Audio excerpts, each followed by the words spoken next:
buenas noches, disculpen un poquito el retraso, ha habido un poco de tráfico hasta llegar a casa, pero ya estamos aquí, ¿ya? A ver,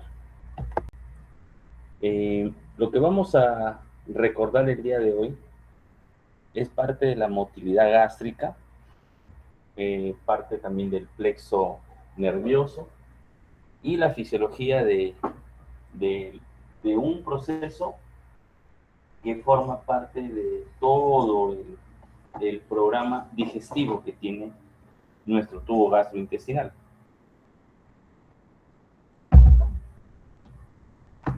¿Cómo debemos de empezar esta parte? Pues debemos de comenzar recordando que la pared gastrointestinal está formada por cuatro componentes. Deben de recordarlo desde la mucosa, que es la estructura más interna que tenemos, pasando por la capa submucosa, ¿verdad? Donde tenemos el plexo submucoso. Luego pasamos a la capa muscular, donde vamos a encontrar hasta 3 capas, dependiendo a qué nivel nos encontramos. Y por último, nos encontramos con la capa serosa, ¿no? Ahora, ¿cómo es que estas 4 capas permiten el intercambio y toda esta función digestiva? Pues recordar que la capa serosa o adventicia, la capa más superficial, la que se encuentra en contacto básicamente con el peritoneo, ¿sí? Tenemos la capa submucosa, y esta capa submucosa se va a encargar la capa muscular, perdón, se va a encargar de darle el movimiento prácticamente que tiene el tubo digestivo. Recuerden que acá hay músculo liso, ¿sí? Este músculo liso básicamente va a ser el liso visceral, va a estar distribuido. Por un lado vamos a tener las capas denominadas circular interna, también vamos a encontrar la circular externa, pero también vamos a tener la capa oblicua media en el estómago, ¿no? Que es lo que va a generar una actividad eléctrica dentro del músculo liso. Tenemos que recordar que este músculo liso, que es el importante, el que no nos interesa recordar en esta fisiología, se excita por una actividad eléctrica propia que tiene este tejido muscular, el cual es lento y casi continuo, que va a ser trasladado por todo el sarcolema de la fibra muscular lisa. Aquí vamos a encontrar un tipo de onda llamada lentas y también unas ondas que son de naturaleza mucho más rápidas, llamadas las ondas espigas, ¿no? Y eso va a depender del voltaje en el que tiene. Por ejemplo, recordar que cuando el tejido liso está en reposo, va a presentar las ondas lentas que se mueven entre menos 30, menos 40 milivoltios, pero luego tenemos unas ondas cuando es estimulado, ya sea por la distensión del propio bolo alimenticio o por alguna actividad del sistema nervioso parasimpático, o también quizás por el proceso de simulación de la acetilcolina, ¿no? Ellos, por lo general, se van a encargar de despolarizar la membrana para que genere esos movimientos de espiga. Pero luego, después de unos segundos, viene la estimulación de la noradrenalina y del sistema nervioso simpático, haciendo una hiperpolarización de esta membrana. Entonces, recordando que tanto la distensión que genera el bolo alimenticio, la acetilcolina y el efecto parasimpático generan la despolarización y la famosa formación de las espigas, mientras que el efecto de la noradrenalina y el efecto simpático hacen el cambio para la hiperpolarización.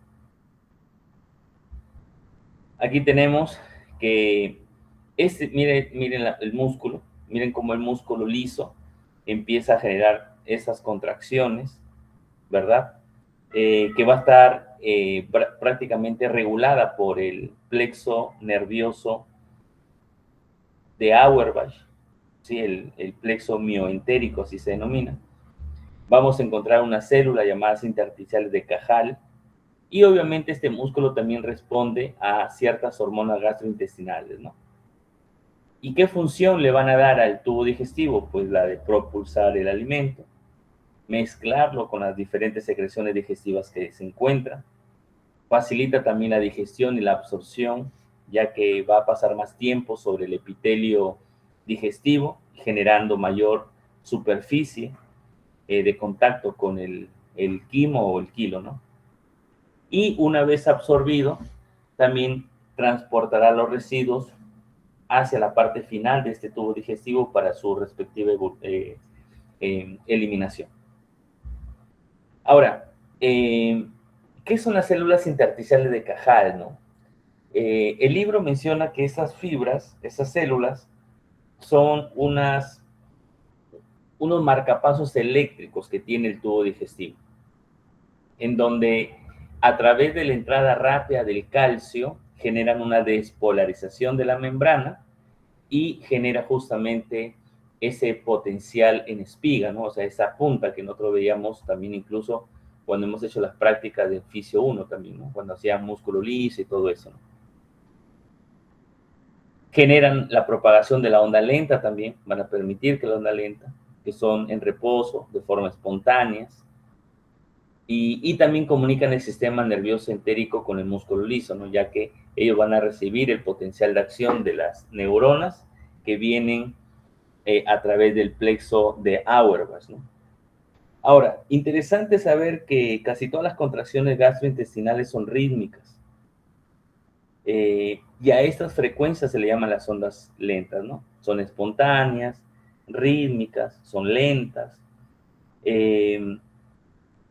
Van a representar básicamente el potencial de acción entre, como les decía, entre menos 50 y menos 40, en ese rango oscila su potencial de membrana. También recordar que cuando hay aumento de entre 5 y 15 milivoltios, va a haber un cambio de estas ondas y que van a generar el paso del alimento o de las sustancias dentro de este tubo digestivo. No se conoce con exactitud cómo es que se originan estas ondas, pero lo que sí se sabe es que existen las células de Cajal, las que van a permitir y van a ir trasladando de forma lenta pero continua este potencial de acción para que las ondas lentas estén presentes incluso cuando seccionamos el parte del intestino. Cuando nosotros colocábamos, no sé si se acuerdan de su Fisio 1, colocábamos parte del intestino de una rata en el agua caliente y en el agua fría, ¿sí? Veían cómo las ondas lentas podían o aumentar en el caso del agua caliente o disminuir en el caso del agua fría, ¿no? Y esa interacción lo lleva a las células intersticiales de Cajal, ¿sí? No se van a olvidar de eso. Ellas se van a encontrar ahí entremezcladas con las fibras lisas de este tubo digestivo. Entonces, en forma general, las ondas lentas no son inducidas por alguna acción externa, son propias del músculo liso, cuya función principal consiste en tener un potencial intermitente. ¿Qué significa un intermitente? Que al final, cuando llegue un potencial más grande, genere los potenciales en espiga. Ahora, estos potenciales en espiga son las verdaderas potenciales de acción que produce la fibra lisa y que lo que va a generar mayor contracción de la misma fibra, ¿sí? Por lo general, ellos alcanzan un valor por encima de los menos 40 milivoltios, que es el reposo del que te veíamos, ¿no? También solemos encontrar que cuando el potencial aumenta en mayor de menos 40, podemos encontrar hasta 10 espigas por cada segundo de la contracción de este músculo. No se olviden que los potenciales en espiga del músculo gastrointestinal duran de 10 a 40 veces más que los potenciales de acción de las fibras nerviosas. Y hay un tiempo de más o menos 10 a 20 milisegundos por encima de las gastrointestinales, ¿no? A ver, ¿qué más?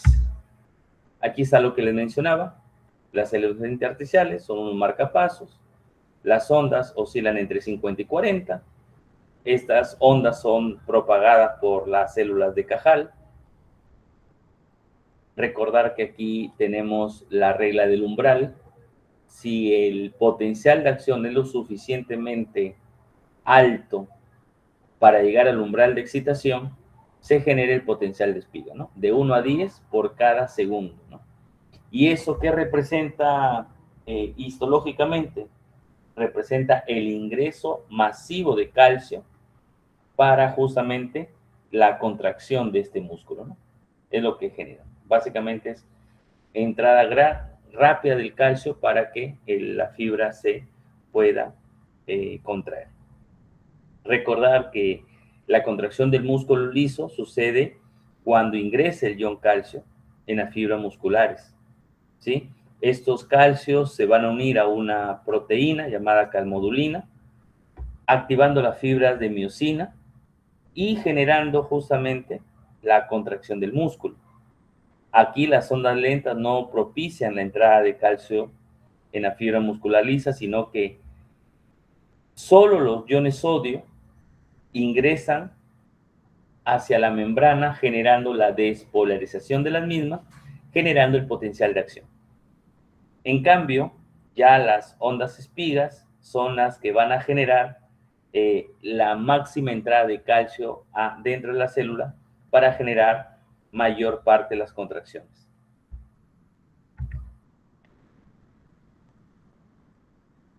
Y es más o menos lo que sucede, ¿no? Viene el potencial de acción, ya sea gracias a la distensión de los alimentos, la acetilcolina o el efecto parasimpático, y esto va a generar la presencia de ondas lentas. Cuando alcance el umbral, sí, cuando alcance el umbral, las ondas lentas ahora permiten la entrada de calcio, generando los potenciales en espiga. Esto permite que el calcio se una a la calmodulina y luego se dé la activación de la sinasa de cadenas ligeras de miosina, MLCK, así se llama, sinasa o quinasa, como quieran decirlo, quinasa de las cadenas ligeras de miosina. Estas cadenas se van a fosforilar, pierden un fósforo, el ATP, y esto genera la contracción muscular del liso, ¿no? Que es la fisiología dura y pura del músculo liso. Aquí tenemos un gráfico donde podemos observar, recuerden las uniones que puedan tener tipo gap entre el músculo liso. El calcio ingresa. El calcio tiene dos orígenes en el músculo liso. Puede venir del líquido extracelular o citoplasmático, como también puede venir del retículo sarcoplásmico, ¿no? Por eso que es importante recordar que el músculo liso gastrointestinal no tiene sarcómeros organizados. O sea, el calcio va a ser atrapado por la calmodulina.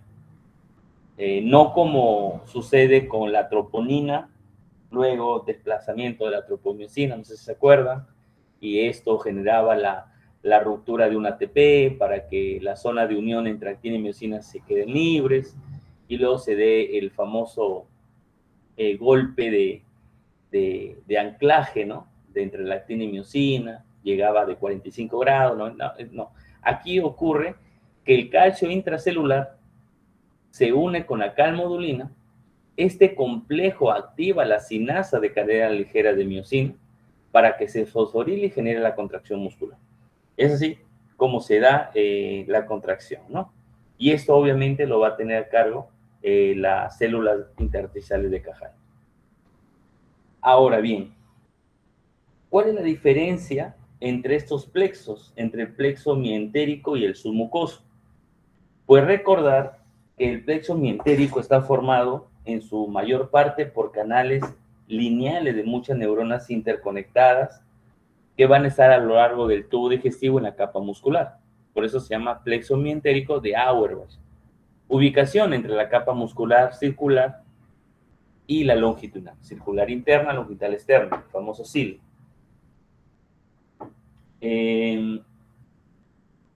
Este plexo también va a intervenir sobre todo en el control de la actividad motora. Esa es su función principal, control de la motilidad y tono motor. También tiene algunos efectos, por ejemplo, aumentar la contracción tónica o el tono, de la pared intestinal. También regula la intensidad, ¿sí? Regula la intensidad de las contracciones rítmicas.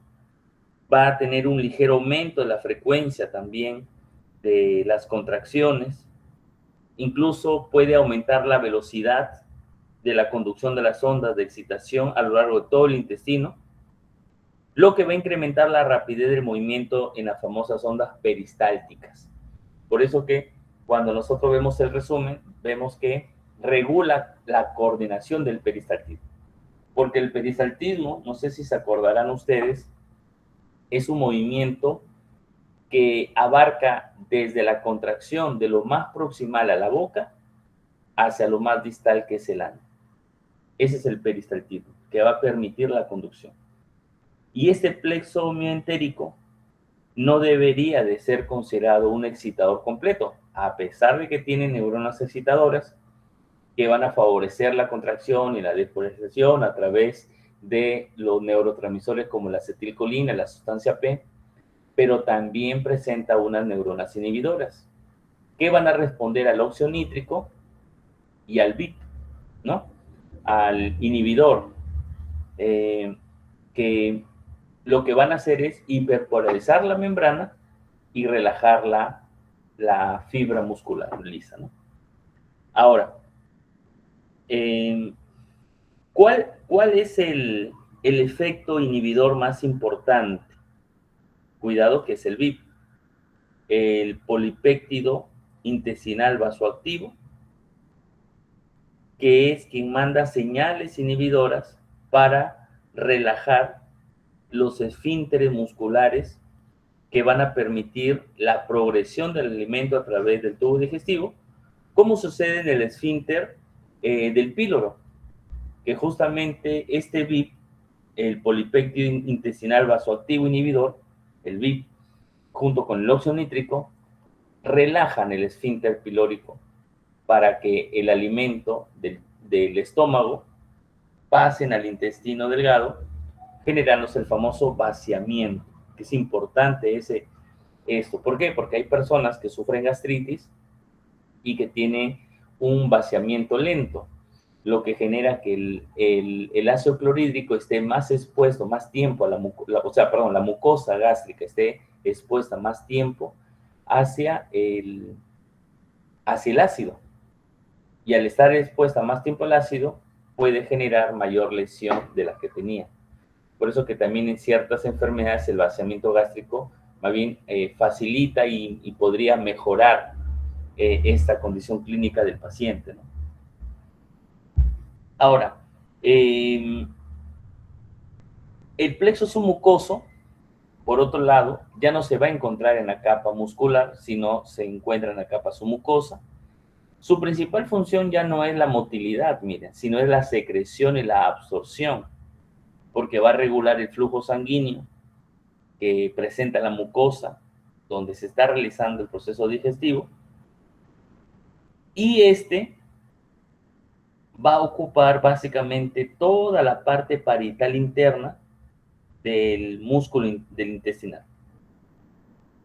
Y va a generar la secreción intestinal, la absorción, incluso también una pequeña contracción que permite mezclar los alimentos. Recordar que este músculo va a permitir la secreción y la absorción de sustancias. Esa es su función. Aquí también tenemos una comparación entre estos dos, plexo mientérico de Auerbach, el plexo submucoso de Meissner. Auerbach domina la motilidad, controla el tono muscular, peristaltismo, segmentación y el control de esfínteres y de la coordinación motora en general. En cambio, el plexo submucoso se encarga de la secreción y la absorción. Regula las secreciones gastrointestinales, la actividad de la mucosa a través de la muscularis mucosae y a través también del flujo sanguíneo local, ¿no? Que es lo que vamos a tener aquí. Ahora, ¿cómo es que se regula? ¿Cómo es que el sistema nervioso entérico es regulado por el sistema nervioso autónomo? Todos recordamos que el sistema nervioso autónomo está formado por el simpático y el parasimpático. La inervación parasimpática de este intestino puede clasificarse en dos divisiones, una división craneal y una división sacra.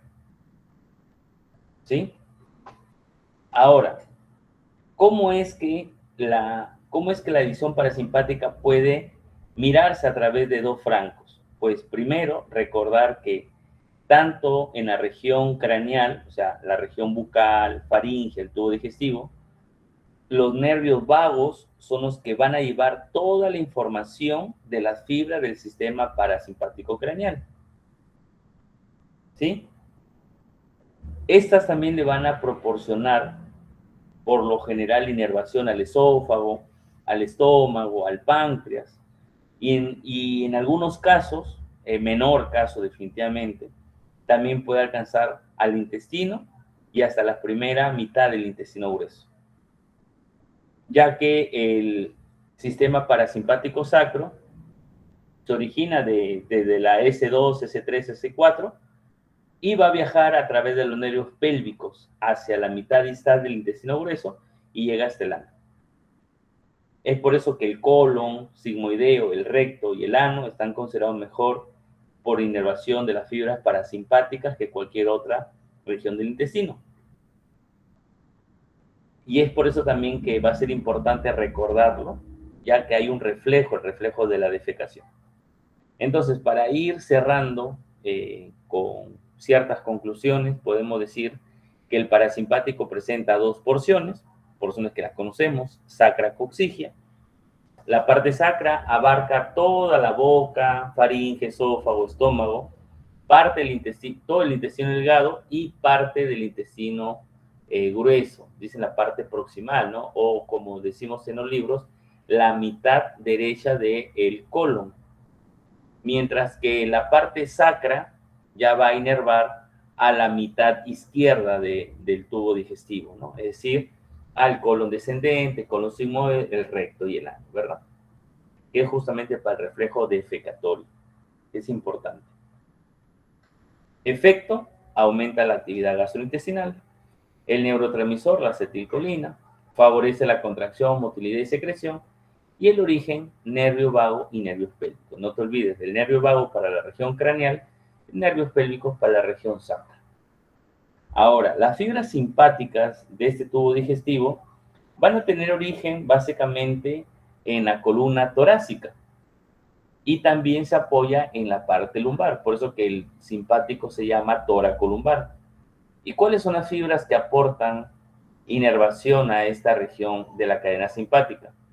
Pues empieza desde la T5 hasta pasar hasta la L2, o sea, de la T5, T6, T7, T8, 9, 10, 11, 12, pasando por la L1 hasta la L2. Después que abandona la médula, todas las fibras preganglionares que se van al intestino van a ingresar en las cadenas simpáticas que se encuentran al costado de esta columna vertebral y van a atravesar a través de los ganglios simpáticos, ¿no? Como el famoso ganglio celíaco o algunos ganglios mesentéricos que se encuentran alrededor de esta columna lumbar. La mayoría del efecto simpático básicamente se va a realizar gracias al efecto de la noradrenalina, Aunque también se menciona en algunos libros que hay poca cantidad también de adrenalina que podría estar siendo activada a este sistema, o sea, responde bajo, pero responde también a la adrenalina. Pero el neurotransmisor más importante es la noradrenalina. Por eso que el efecto aquí va a ser la disminución de la motilidad gástrica. En el parasimpático aumenta, en el simpático disminuye, ¿no? Provocando obviamente una disminución motora, una contracción de esfínteres y la famosa vasoconstricción de los vasos intestinales, ¿no? ¿Qué más? También recordarles que adicional a la acetilcolina y a la noradrenalina, existen neurotransmisores que se producen y que van a estar generando efectos.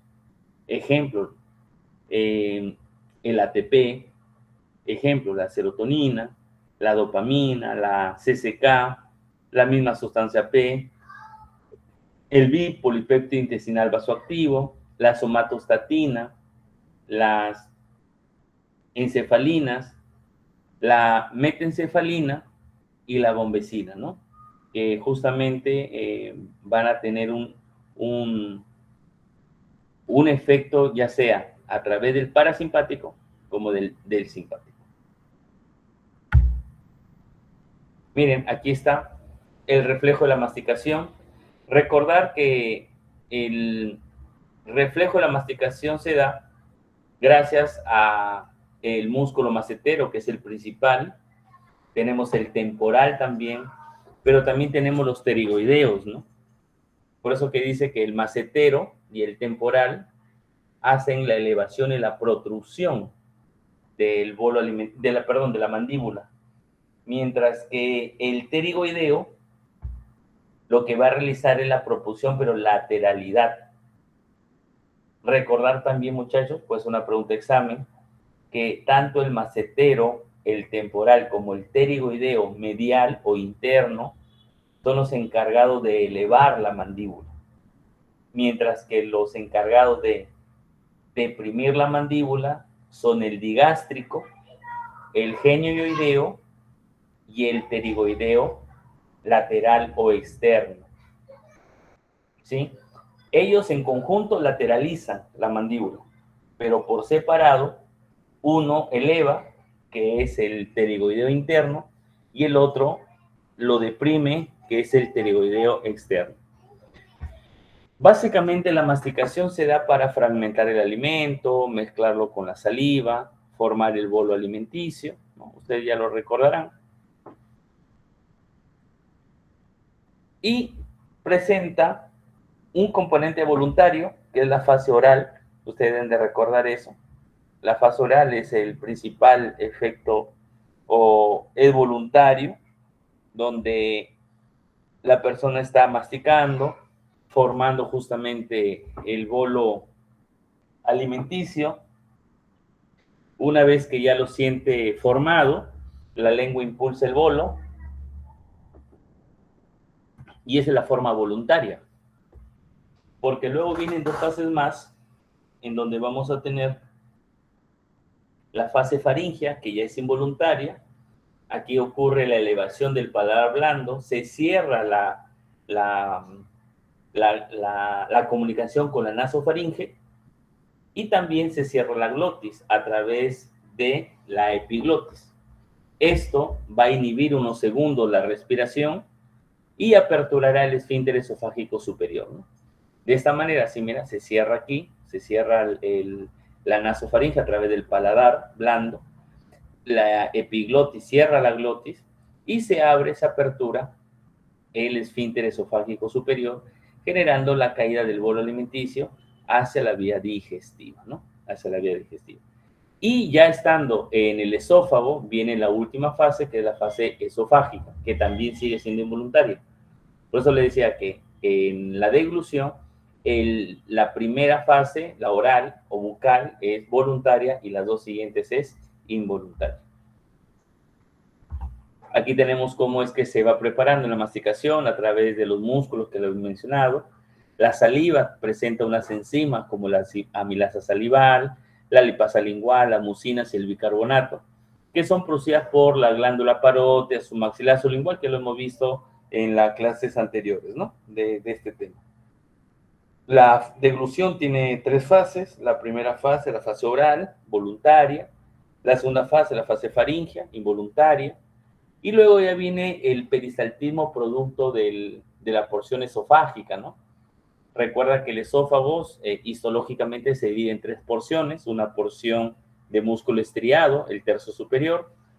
El tercio inferior presenta musculatura lisa, visceral, mientras que el tercio medio presenta una musculatura mixta, ¿no? La mezcla tanto del músculo liso como del músculo estriado.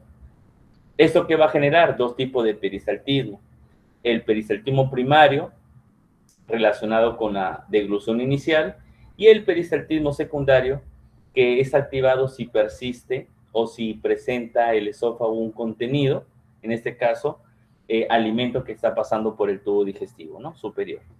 Y ahí es como se genera este reflejo de la deglución, ¿no?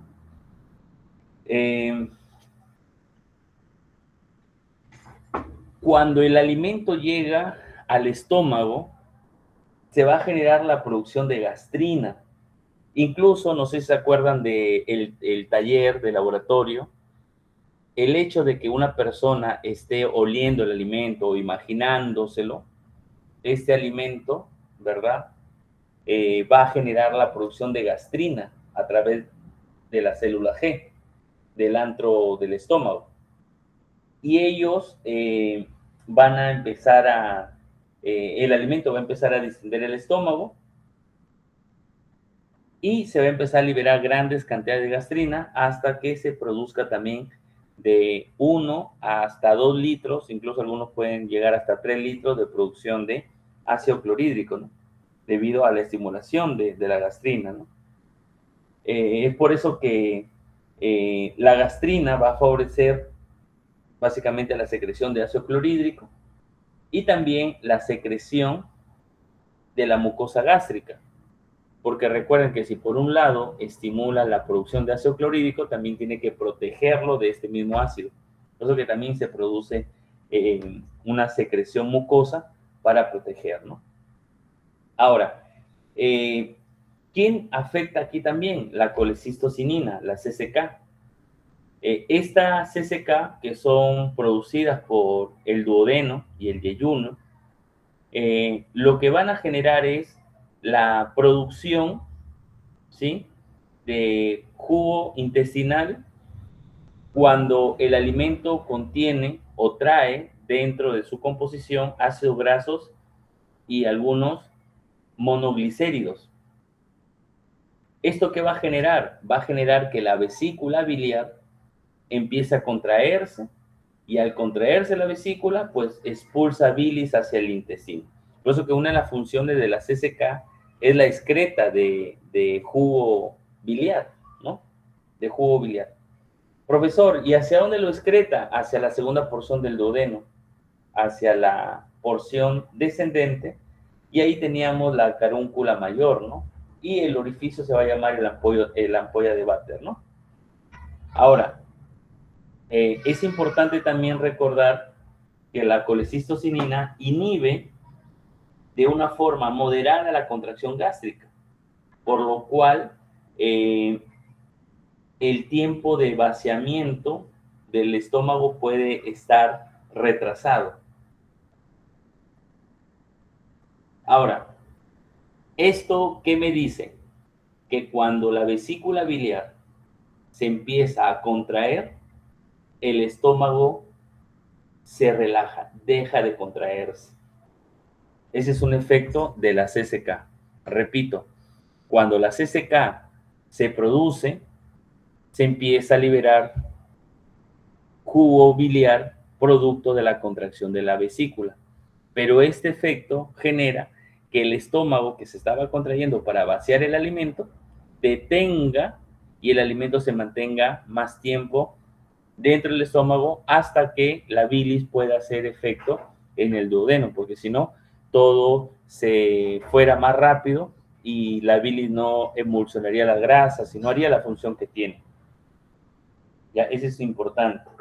Ahora, ¿qué tiene que ver la secretina también? Pues la secretina va a ser una de las hormonas principales producidas por las células APUT, ¿sí? O también llamadas células S de la mucosa del duodeno, y se libera como respuesta a la secreción del jugo gástrico, ¿sí? El jugo gástrico se produce y empieza a producirse secretina.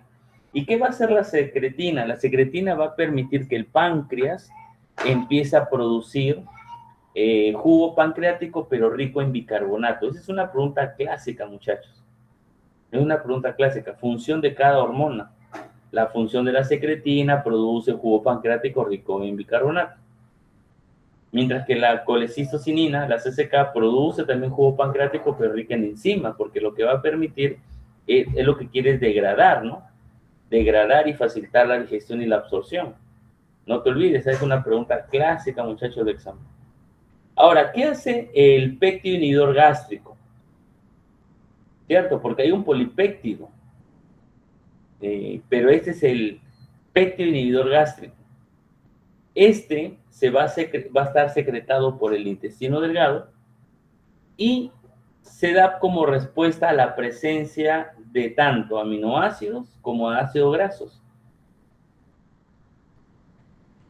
¿Y qué va a generar? Va a generar una disminución leve de la cavidad estomacal. O sea, mira, tenemos otro inhibidor de las contracciones gástricas, que en este caso sería el péptido inhibidor gástrico. ¿Sí? Ahora, profesor, ¿qué hacía la motilina? La motilina, recuerda que se secreta en la primera parte del duodeno durante el proceso de ayuno. Y su única función que se conoce es el aumento de la motilidad gastrointestinal, por lo que esta va a generar ciertas contracciones o estimula ondas que van a ser llamadas complejos mioeléctricos interdigestivos, lo que va a recorrer el estómago y el intestino delgado cada 90 minutos durante el ayuno. Lo que va a generar va a ser el vaciamiento, va a generar mayor motilidad del tubo digestivo, el cual se va a bloquear, se va a inhibir al momento de que la persona empieza a ingerir alimentos. Por eso que cuando yo les recomiendo, ¿no? Algunos dicen, no, quiero bajar de peso. Bajar de peso no significa dejar de comer. Porque cuando tú dejas de comer, ¿qué estás produciendo? Estás produciendo motilina. ¿Y la motilina qué está haciendo? Está aumentando las contracciones gástricas, generando probablemente mayor producción de ácido clorhídrico y mayor vaciamiento. Entonces lo que está generando es mayor respuesta del tubo digestivo, básicamente el duodeno y ayuno, ¿sí? Y tu estómago está generando mucha actividad. Por eso que luego cuando uno se alimenta, por lo general la gente que no toma desayuno ya almuerza 1, 2 de la tarde, le dice que le cayó pesado el alimento. ¿Y por qué le cayó pesado el alimento? Porque el estómago, como está acostumbrado a estar movilizando grandes cantidades de ácido clorhídrico, ya no mantiene el alimento, sino lo pasa un poquito como poco digerido. No sé si me dejo entender. Y al pasarlo más rápido, no se digiere completamente y el duodeno va a tener que hacer la función de digestión. Cuando ustedes saben que el duodeno, sí es verdad que digiere, pero él ya desdobla alimentos que ya están en su menor capacidad molecular, como disacáridos, por ejemplo, ¿no? Polipéptidos, ya no en proteínas, ¿no? Eso debió de ser degradados en el estómago, ¿sí? Recuerda, la motilina es una hormona muy importante, ¿no? Y aquí es como un resumen de lo que les estaba comentando, la somatostatina que inhibe, ¿verdad? La célula parietal va a ser estimulada por la histamina. La somatostatina inhibe justamente a las células parietales, a la célula G. Al inhibir a la célula G, se deja de producir gastrina, las células dejan de producir histamina y así la célula parietal deja de producir ácido clorhídrico, ¿no? Es una forma de cómo se retroalimentan estas células a través de las siguientes hormonas. Esos son los 3 movimientos que encontré en el libro sobre el tubo digestivo, básicamente el estómago, almacenamiento, que ocurre, la relajación receptiva, cuando el alimento cae sobre las paredes gástricas. Luego viene un movimiento de mezcla, que son las ondas peristálticas, que van, como ustedes ven, van yendo desde la parte más distal del antro pilórico hacia el fondo del estómago, ¿no? Se hace como unos movimientos antiperistálticos, mira. Y van fuertes, van avanzando progresivamente hacia el antro, empujando, batiendo el contenido, ¿no? Y luego viene la trituración, ¿no?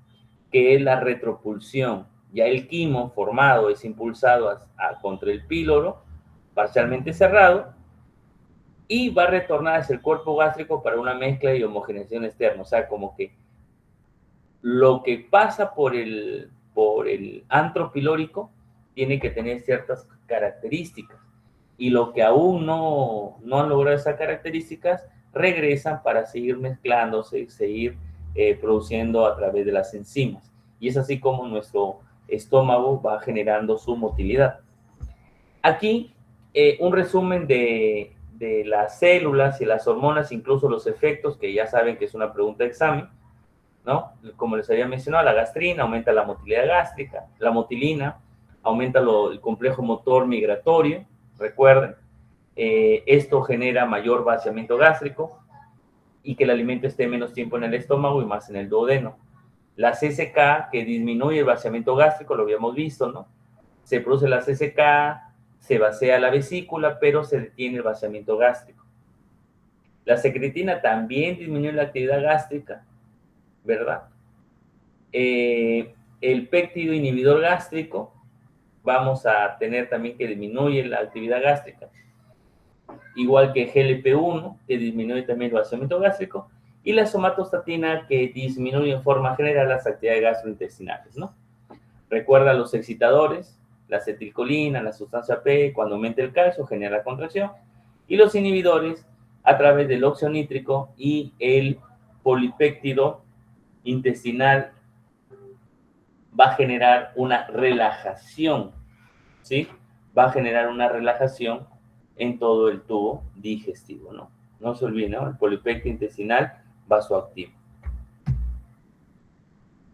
Ahora, ¿qué sucede en el intestino delgado? Pues recuerda las células, ¿no? Las células APU, la CSK, la secretina y el péptido inhibidor gástrico, ¿no? Estas hormonas, como ya habíamos explicado, se van a encargar de disminuir la actividad gástrica para que el alimento esté más tiempo formándose más quimo y de esa manera luego la absorción va a ser más sencilla, ¿no?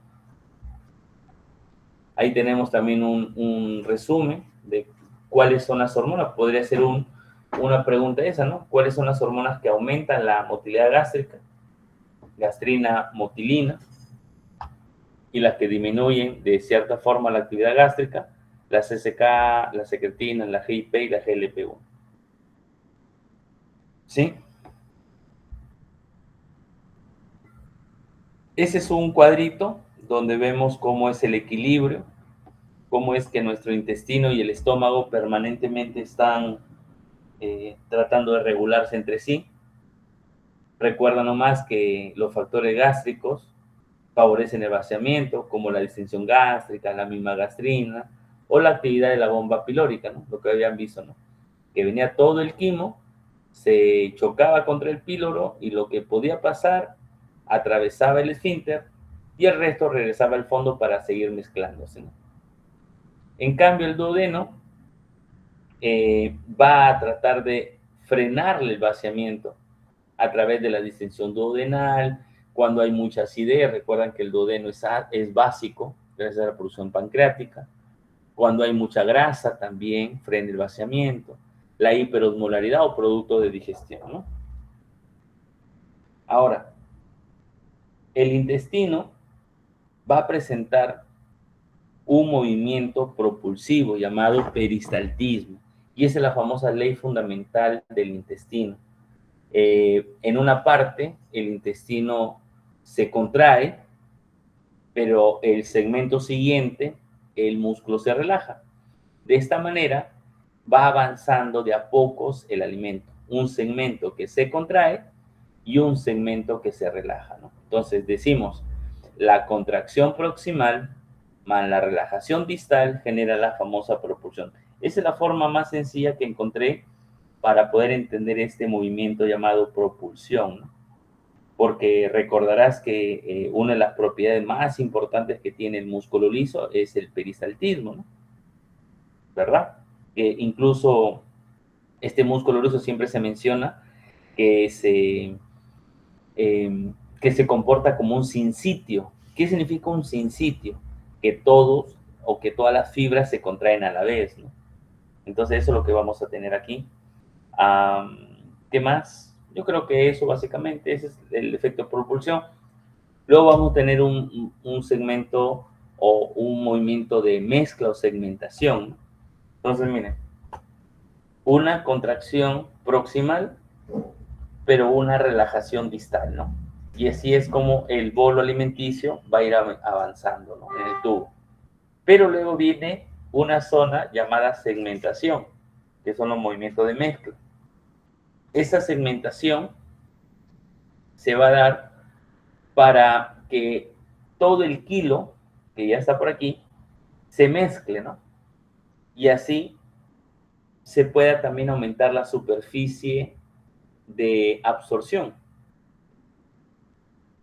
Y el bolo alimenticio, en este caso el kilo, vaya mucho más lento y no vaya más rápido, ¿no? Aumentando el tiempo de contacto entre el epitelio, generando mayor absorción, ¿no? Aquí están algunos reflejos, reflejos locales, reflejos simpáticos y reflejos como el vagal, el simpático, el reflejo vasovagal, ¿no? Ahora, ya para ir terminando, ¿qué es el complejo motor migratorio, no? Este complejo motor migratorio, recuerda que es prácticamente un movimiento peristáltico de limpieza del tubo digestivo. Se dice que nosotros hasta las 9 de la noche debemos de ingerir alimento. ¿Por qué?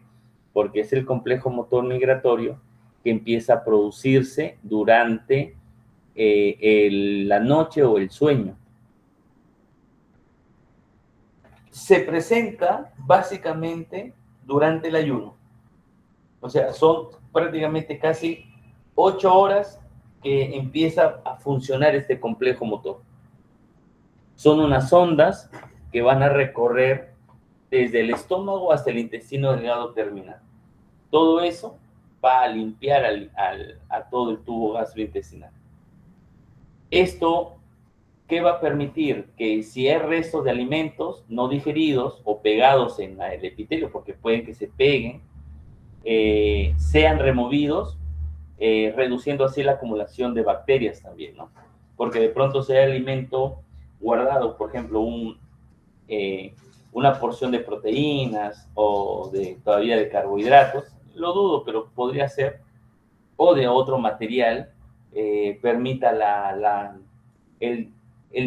diríamos, que se desprenda de las paredes de este tubo gastrointestinal y así se han eliminado, ¿no? No sé si han escuchado que el tratamiento, cuando un niño se toma o se pasa una moneda sin querer, porque muchos niños traviesos nomás, el tratamiento no es operarlo, salvo que esté obstruyendo algún orificio, ¿no? O esté en la vía respiratoria. El tratamiento es esperar que lo elimine.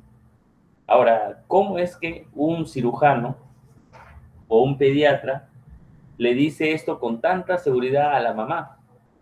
Porque conoce el poder de la motilina y del complejo motor migratorio. Lo que va a permitir es que toda sustancia que puede quedarse de residuo o que puede quedarse pegado a la pared intestinal sea removida, ¿no? Y ahí lo tenemos. El gatillo, la motilina, la función, la limpieza de ese tubo gastrointestinal, y aparece exclusivamente durante los periodos de ayuno, ¿no? estado interdigestivo, ¿no? Entre comida y comida, periodo de ayuno. Ahora, ¿cómo es que se comporta el tubo digestivo en su parte final? Pues el colon va a presentar, ¿sí? El colon va a presentar dos movimientos. Uno de esos movimientos se va a denominar la motilidad por segmentación y el otro se va a denominar los movimientos propulsivos, pero también vamos a tener el famoso movimiento en masas, que es la parte ya final de este tubo. ¿Cuáles son estos movimientos de segmentación? Son contracciones que tiene la musculatura lisa y permite la absorción de algunos elementos como el agua, como los electrolitos.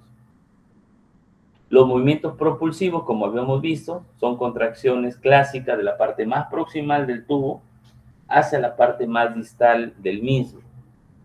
Pero los movimientos en masa que presenta el colon son contracciones propulsivas mucho más intensas. Ojo, mucho más intensas. ¿Qué más? Desplazan grandes cantidades de material fecal. Es importante recordarlo. Y también se producen pocas veces al día. O sea, por eso que dicen que generalmente nosotros deberíamos de ir como máximo hasta 3 veces al baño. ¿Por qué? Porque estos movimientos en masa se van a producir por lo general después de cada comida. Así es, tal como lo escuchas. Después de cada comida se produce. Entonces, si nosotros tenemos 3 comidas, se supone que son 3 movimientos en masa lo que generaría el avance y transporte del material fecal para ser eliminado. ¿Sí? Aquí tenemos un algoritmo de cómo se realiza este famoso reflejo de la defecación, porque finalmente es un reflejo. Recuerda que todas las heces se van formando en el marco colónico. Estas heces van a ser contraídas, van a realizar contracciones. El bolo fecal va a ir aumentando hasta llegar a la parte más distal del mismo. Aquí va a ocurrir el famoso movimiento en masas, que genera una gran amplitud y eso lo transporta ¿hacia dónde? Hacia el recto, donde se van a almacenar. Una vez que llega el bolo fecal al recto, esto distiende las paredes del recto, lo que va a generar la activación del plexo mioentérico, generando contracción del músculo del recto, relajación del esfínter anal interno, el cual es involuntario, y ya luego se da el deseo de defecar, ¿no? Entonces, cuando el bolo fecal atraviesa al esfínter anal interno, el cual es involuntario, no es controlado por nosotros, porque es liso, deja pasar el bolo fecal y ya nosotros tenemos esa sensación de pesadez, de llenura, de ocupación de un objeto extraño en nuestro recto, ¿no? Que nos genera el reflejo de ir al baño a defecar, ¿no? Eso es lo que genera. El control final depende de la reacción voluntaria del esfínter anal externo, ¿no? Definitivamente sí. Por eso que a veces cuando nosotros estamos en apuros, sobre todo cuando la deposición es líquida, pues si no tenemos un buen tono del esfínter anal, pueden ocurrir ciertos accidentes, ¿no? Acá está, miren. El bolo fecal lo que hace es distender la pared, el esfínter anal interno se abre, pero el esfínter anal externo se cierra, ¿no? Porque es estriado, es el control, el músculo elevador del ano. ¿Sí? Aquí está lo que le habíamos mencionado, ¿no? El esfínter anal externo, músculo estriado, está bajo el control voluntario. Para lograr la defecación se requiere relajar el esfínter anal externo, aumenta la presión intraabdominal, el famoso pujo, aumenta la presión intraabdominal y la contracción de los músculos abdominales, ¿no? Lo que va a generar y va a reforzar justamente la contracción del esfínter anal, ¿no? Ahora, también una parte de los objetivos era ver el vómito, ¿no? Y el vómito, recuerden que es un reflejo, pero es un reflejo protector. Por eso que al vómito le llaman movimiento antiperistáltico. No sé si tenían mapeado ese dato. Son movimientos ¿sí? Es un movimiento antiperistáltico, el cual lo controla el tronco encefálico, ¿no? A través del bulbo raquídeo, no sé si se acuerdan de eso. ¿Cómo es que ocurre esto? Es que siempre tiene que haber un estímulo, y en este caso el estímulo emético, lo que va a generar la náusea. Esto va a llegar al centro integrador del tronco encefálico, y a través del nervio vago van a llegar contracciones gastrointestinales fuertes. Estos que van a generar la relajación del esfínter esofágico interno, que es este de aquí, se contrae simultáneamente el diafragma y los músculos abdominales, o sea, generan presión negativa sobre el estómago, aumenta la presión intraabdominal y esto genera que el alimento salga por la boca, ¿no? La famosa expulsión rápida del contenido gástrico superior, y eso se va a llamar el vómito, ¿no? Ese es el vómito. La náusea genera una actividad del tronco encefálico, se relaja el esfínter esofágico inferior, se contrae el estómago y el duodeno, hay un aumento de la contracción de los músculos respiratorios, hay una contracción de la musculatura diafragmática y de la prensa abdominal, y esto genera un aumento rápido, agudo, de la presión abdominal, generando el vómito, ¿no? Recuerden que el vómito siempre va a representar un reflejo, ¿no? El reflejo de eliminar sustancias que pueden ser tóxicas o que ya están pasando mucho tiempo en nuestro tubo digestivo y no son digeridos, ¿no? Es por eso que una persona que sufre, por ejemplo, de cálculos a la vesícula y que ya fue operado, no puede consumir grasa así tan libremente. Ahora tú dirás, profesor, ¿por qué no puede consumir grasa? Porque si consume grasa, ¿qué va a suceder? Sucederá que como no va a tener la contracción de la vesícula, el estómago va a estar recibiendo secretina, se bloquea la contracción del estómago, ¿sí?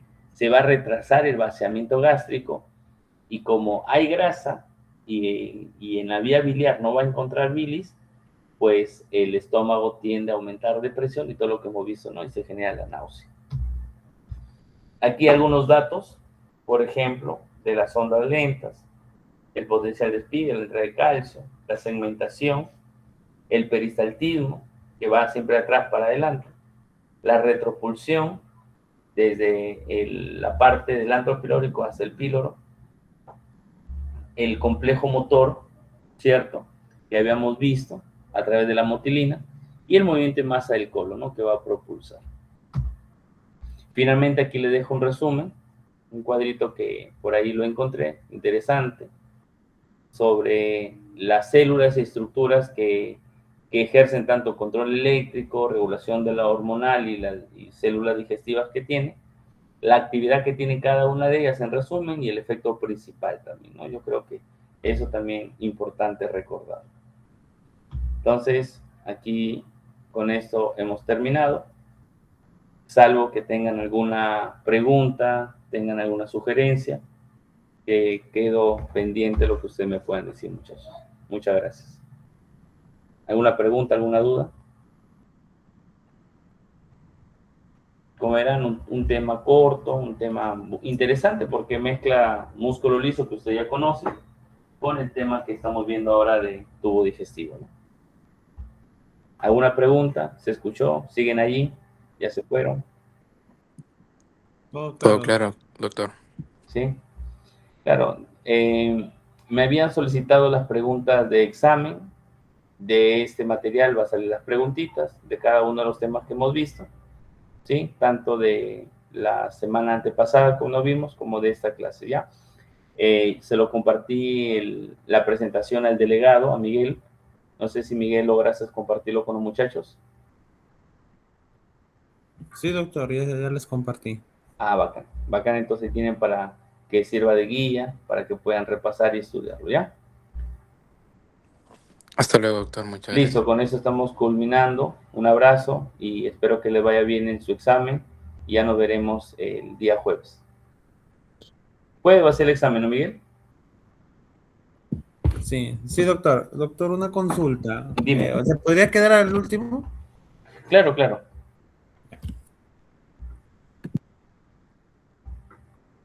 Claro, entonces ya los muchachos, nos vemos muchachos, hasta mañana. Descansen.